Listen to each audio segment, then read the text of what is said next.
Hello everyone, स्वागत है आपका अपने चैनल ई गुरुकुल ज्ञान पर। हम लोग पढ़ रहे हैं कक्षा 8 की मल्हार पुस्तक। इसमें हमने 3 पाठ कवर कर लिए हैं। आज हम पढ़ रहे हैं पाठ 4 के अभ्यास प्रश्नों को।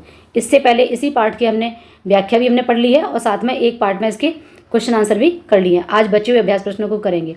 अगर आपने वो जो 3 पार्ट हैं नहीं देखे तो प्लेलिस्ट में जाके आप उनको वहाँ से पढ़ सकते हैं। और इसका भी अगर आपने फर्स्ट पार्ट और व्याख्या नहीं देखी तो पहले आप व्याख्या पढ़ें, उसके बाद फर्स्ट पार्ट देखें, देन उसके बाद आप सेकंड पार्ट देखें। चलो बढ़ते हैं अपने क्वेश्चंस की तरफ। पहला इसमें हमारा प्रश्न है, इन वाक्यों में रेखांकित शब्दों के प्रयोग पर ध्यान दीजिए। विशेष आश्चर्य का विषय यह है कि यहाँ केवल गंगा जी ही देवता हैं, दूसरा देवता नहीं। यूँ तो वैरागियों ने मठ मंदिर कहीं बना लिए। क्या आप जानते हैं कि एकवचन संज्ञा शब्दों के साथ है का प्रयोग किया जाता है और बहुवचन के संज्ञा शब्दों के साथ है का प्रयोग किया जाता है। सप्तऋषि गंगा शब्द एक वचन है, फिर भी इनके साथ जो है क्यों लिखा है क्यों लिखा है, यहाँ पर आपसे पूछा गया। तो देखेंगे हम लोग कि यहाँ गंगा या अन्य एक वचन शब्दों के साथ हैं का प्रयोग आदर और सम्मान प्रकट करने के लिए किया गया है।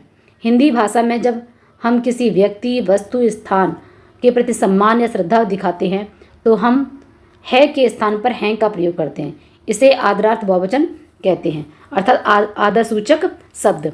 उदाहरण के तौर पर देखेंगे कि पिताजी सो रहे हैं, सो रहा है नहीं, सो रहे हैं।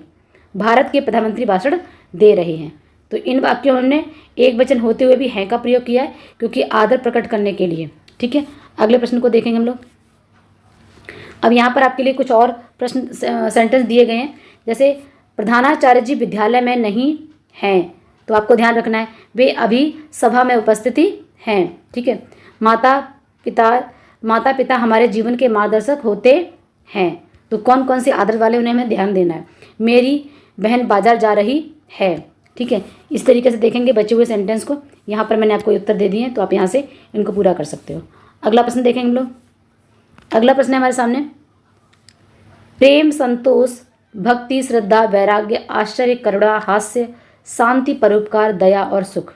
नीचे कुछ पंक्तियाँ दी गई हैं। सोचिए कि इनमें कौन सा भाव प्रकट हो रहा है और पहचानिए, चुनकर लिखिए। जैसे उस समय के पत्थर पर का भोजन का सुख सोने की थाल के भोजन से कहीं बढ़ के था। अब इसमें कौन सा भाव जो है प्रकट हो रहा है, तो जो है क्या बताया गया, कहीं बढ़कर था, सुख की बात हो रही है। तो ये किसका भाव है, संतोष का भाव है। यह पंक्ति में क्या बताया गया कि व्यक्ति के लिए संतोष जो है जरूरी है, साधन से ज़्यादा संतोष होना चाहिए।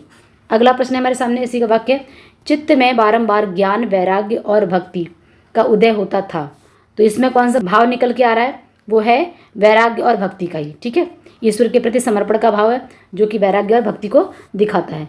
अगला है सेंटेंस, पंडे भी बड़े विलक्षणी संतोषी हैं। तो यहाँ पर ऑलरेडी आ ही चुका है संतोषी, तो ये कैंसिल हो जाएगा संतोषी। अगला प्रश्न है हमारा, यहाँ हर की पौड़ी नामक एक पक्का घाट है और यहीं स्नान भी होता है।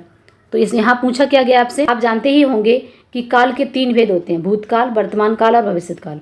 चर्चा करके पता लगाइए कि ऊपर दिए गए वाक्य में कौन सा काल प्रदर्शित हो रहा है।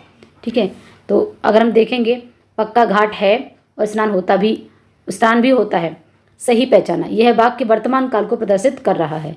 अब यहाँ पर नीचे दी गई पाठ की इन पंक्तियों को पढ़कर पता लगाइए या बताइए इनमें क्रिया कौन से काल को प्रदर्शित कर रही है, भूतकाल, वर्तमान काल या भविष्यत काल। इन तीनों में से आपको पता लगाना है। ठीक है, जैसे निश्चय है कि आप इस पत्र को स्थान दान दीजिएगा, तो किसके लिए है, ये भविष्यत काल है, फ्यूचर के लिए। ठीक है, ऐसे यहाँ पर है, यह भूमि 3 ओर सुंदर हरे भरे पर्वतों से घिरी है का मतलब क्या है, वर्तमान काल।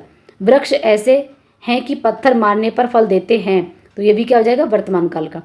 चित्र में बारंबार ज्ञान, वैराग्य और भक्ति का उदय होता था, तो ये क्या हो गया, भूतकाल। अगला है, मैं दीवान कृपाराम के घर के ऊपर के बंगले पर टिका था, तो ये भी भूतकाल का है। तो जब है तो क्या हो जाएगा, जब क्रिया है मतलब वर्तमान काल, होगा तो ये क्या हो जाएगा, भविष्यत काल, और हुआ था तो क्या हो जाएगा, भूतकाल। आगे बढ़ेंगे। यहाँ पूछा गया आपसे, अब इन वाक्यों के काल को अन्य कालों में बदल कर लिखिए और नए वाक्य बनाइए। मतलब आपको टेंस बदलने हैं। नीचे दिए गए प्रत्येक वाक्य में 2 अन्य कालों में बदलना है। अगर प्रेजेंट दिया है तो पास्ट और फ्यूचर में बदलना है। ठीक है, और अगर मतलब भूतकाल को वर्तमान भविष्य में बदलना है, भविष्य को इस तरीके से बदलना है। तो आप यहाँ देखेंगे निश्चय है कि आप इस पत्र को स्थान दीजिएगा, तो ये किस में है? भविष्यत काल में। तो इसको किस में बदलना है? पहले तो पहचान लिया हमने भविष्यत काल का, फिर बताना है कि भूतकाल में इसको हम कैसे करेंगे। भूतकाल के लिए आपने इस पत्र को स्थान दान दिया था, दिया, ठीक है। इसी प्रकार वर्तमान काल, आप इस पत्र को स्थान दान दे रहे हैं, ठीक है। अगर आपको देखेंगे लिया, दिया, खाया, पिया, तो अगर क्रिया के साथ में, मुख्य क्रिया के साथ में आ, ठीक है, ई या फिर ए आ जाए, तो ये किसकी पहचान होती है? सिंपल पास्ट की पहचान होती है। तो स्थान दिया या दिया था, तो ये भूतकाल हो जाएगा, ठीक है। क्रिया पास्ट की है, आया, आई, आई, ठीक है। यह है भूमि 3 ओर सुंदर हरे भरे पर्वतों से घिरी है, ठीक है। तो यहाँ पर क्या हो जाएगा? ये वाक्य कौन सा? घिरी है से, ये वर्तमान काल का है, और इसका अगर भूत में देखेंगे तो यह है भूमि 3 ओर सुंदर हरे भरे पर्वतों से घिरी थी, और भविष्य में देखेंगे तो यह भूमि 3 ओर सुंदर हरे भरे पर्वतों से घिरी होगी। वृक्ष ऐसे कि पत्थर मारने पर फल देते हैं, तो क्या हो जाएगा? वर्तमान काल। भूतकाल में देखेंगे वृक्ष ऐसे थे कि पत्थर मारने से फल देते थे। भविष्यत काल में वृक्ष ऐसे होंगे कि पत्थर मारने पर फल देंगे। तो इस तरीके से ये हमारे एक काल का एक टॉपिक है जो ग्रामर में, जिसे हम टेंस बोलते हैं। आगे देखेंगे, अगला प्रश्न है हमारे सामने। चित्त में बारंबार ज्ञान, वैराग्य और भक्ति का उदय होता था। ये क्या है हमारे लिए? था, तो किसका हो जाएगा आप बताइए? भूतकाल का, ठीक है। वर्तमान में चित्त में बारंबार ज्ञान, वैराग्य, भक्ति का उदय होता है और भक्ति का उदय होगा, ठीक है। अगला है हमारे सामने, मैं दीवान कृपाराम के घर के ऊपर के बंगले पर टिका था। एक बार आप कोशिश करेंगे, अभी अपने 3-4 सेंटेंस हमने आपको बनाकर दिखाए, अब इस वाक्य को आप खुद से करके देखिए, ठीक है। टिका था, तो क्या होगा? टिका हूँ और टिका रहूँगा, ठीक है, इस तरीके से।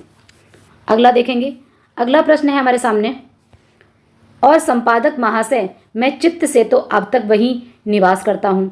इस पंक्ति में लेखक संपादक महोदय को संबोधित करके अपनी बात लिख रहे हैं। आप जानते ही होंगे कि पत्र जिस व्यक्ति को लिखा जाता है उसे संबोधित किया जाता है। पत्र के अंत में अपना नाम लिखा जाता है ताकि पत्र पाने वाले को पता चल सके कि पत्र किसने लिखा। अब इस वाक्य में हमें पत्र की जो है विशेषताओं के बारे में बताया गया कि पत्र की क्या क्या विशेषता होती है। उदाहरण जो है हमारे पाठ से ही ले लिया गया है। जैसे यहाँ पर दिया है कि व्यक्तिपरकता होनी चाहिए। पत्र लेखन में लेखक के विचार, अनुभव और भावनाएं प्रमुख होती हैं। जैसे ग्रहण में बड़े आनंदपूर्वक स्नान किया, लेखक ने बोला था, तो ये व्यक्तिपरकता होगी। ऐसे संवादात्मक का मतलब क्या है? पत्र संवाद का रूप है, पाठक इसे सीधे संवाद होता है पाठक से। श्रीमान कविवचन सुधा, संपादक महामहिम मित्र वरेशु, ठीक है। तो ये एक तरीके से संवाद जैसे कहते हैं, बातचीत, उसी प्रकार से। स्वाभाविक शैली जो है, भाषा कृत्रिम नहीं होती है, भावनाओं के अनुरूप होती है। जैसे आपका मित्र यात्री, ठीक है। व्यक्तिगत अनुभवों का वर्णन, जहाँ लेखक अपने वास्तविक अनुभवों को साझा करता है। मुझे हरिद्वार का समाचार लिखने में बड़ा आनंद होता है, तो ये अपने खुद के व्यक्तिगत अनुभव हैं। अभिवादन या संबोधन, पत्र का आरंभ जिसमें संबोधित व्यक्ति को आदरपूर्वक संबोधित किया गया है। जैसे हरिद्वार की प्राकृतिक सुंदरता, धार्मिक साधु सन्यासी का जीवन, नदी, पर्वत, जल, गंगा स्नान आदि का अत्यंत विस्तार से वर्णन।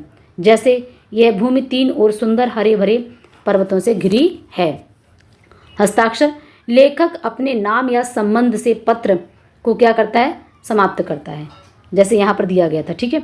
अगला क्या? उपसंहार और निवेदन।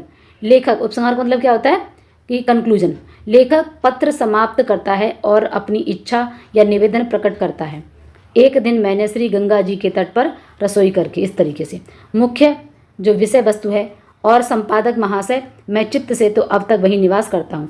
तो ये है पत्र की विशेषताएं। इन चीज़ों का हमें ध्यान रखना चाहिए। व्यक्तिपरकता होनी चाहिए, संवादात्मक होनी चाहिए, स्वाभाविक शैली हो, व्यक्तिगत अनुभव होने चाहिए, अभिवादन या संबोधन, हस्ताक्षर, उपसंहार और मुख्य विषय वस्तु, ठीक है। आगे बढ़ेंगे, अगला है हमारे सामने, आपने जो यात्रा वर्णन पढ़ा है उसे भारतन हरिश्चंद्र ने एक संपादक को पत्र के रूप में लिखकर भेजा था।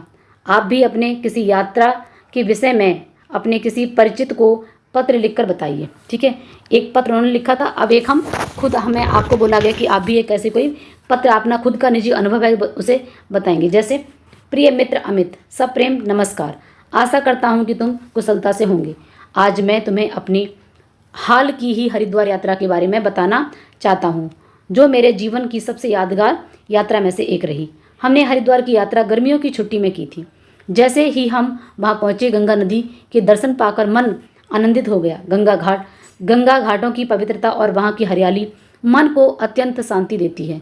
हमने हरि की पौड़ी पर स्नान किया, आरती में भाग लिया, कई मंदिरों में दर्शन किए। विशेष रूप से मनसा देवी, चंडी देवी की यात्रा रोपवे से करना अत्यंत रोमांचक अनुभव हुआ। हरिद्वार की गलियाँ, प्रसाद की दुकानें, साधु संत की उपस्थिति इस तीर्थ को और भी विशेष बनाती है। यह यात्रा मेरे लिए आध्यात्मिक और मानसिक शांति का स्रोत बनी। काश तुम इस यात्रा में मेरे साथ होते। अब पत्र को यहीं समाप्त करता हूँ। समय मिलने पर तुम भी हरिद्वार अवश्य जाना। तुम्हारा मित्र राहुल। ठीक है, इस तरीके से आप भी अपनी कोई जो यात्रा है उसके बारे में वर्णन कर सकते हो। अभ्यास प्रश्न पूरे नहीं हुए, अगली वीडियो में हम अगले अभ्यास जो बचे हुए प्रश्न हैं उनको देखेंगे। Thank you.